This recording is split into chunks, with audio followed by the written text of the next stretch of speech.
It is worth remembering where Anthony Scaramucci had been just before launching his foul-mouthed telephone tirade at a reporter.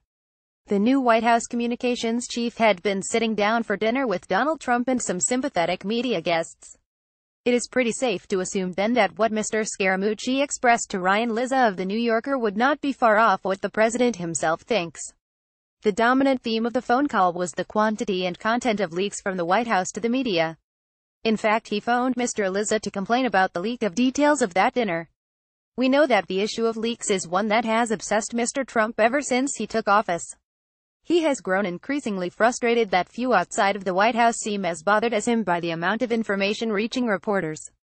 But leaks are a fact of life in Washington politics, and the president, new to the game, will have to accept that. Or choose to work entirely alone. More pressingly, Mr. Scaramucci's decision to lay bare details of the infighting within the West Wing runs the risk of undermining trust inside and outside of the administration. Scaramucci made lewd comments about his colleagues in conversation with a journalist like Trump. Mr. Scaramucci is not used to the way Washington works. So just as powerful congressional friends of Jeff Sessions have closed ranks with the beleaguered attorney general in the face of Mr. Trump's attacks, Mr. Scaramucci will find pushback from the political machine. His attacks on White House Chief of Staff Reince Priebus won't go down well with Mr. Priebus's old friend Paul Ryan, the influential Speaker of the House. His attacks on the president's senior advisor Steve Bannon risk alienating those who flock to the Trump cause from outside mainstream politics.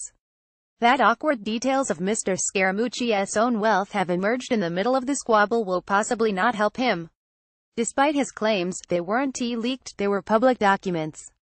Mr. Trump is said to be delighted at all this rats in a sack fighting among those desperate to appear most loyal. It is, after all, almost like a reality TV show. Center stage now is Mr. Scaramucci, a career financier with no communications experience but a reputation as a straight shooter. Mr. Scaramucci believes he can sort out the problems in Mr. Trump's White House. Sometimes a straight shooter finds that the other guy fires back.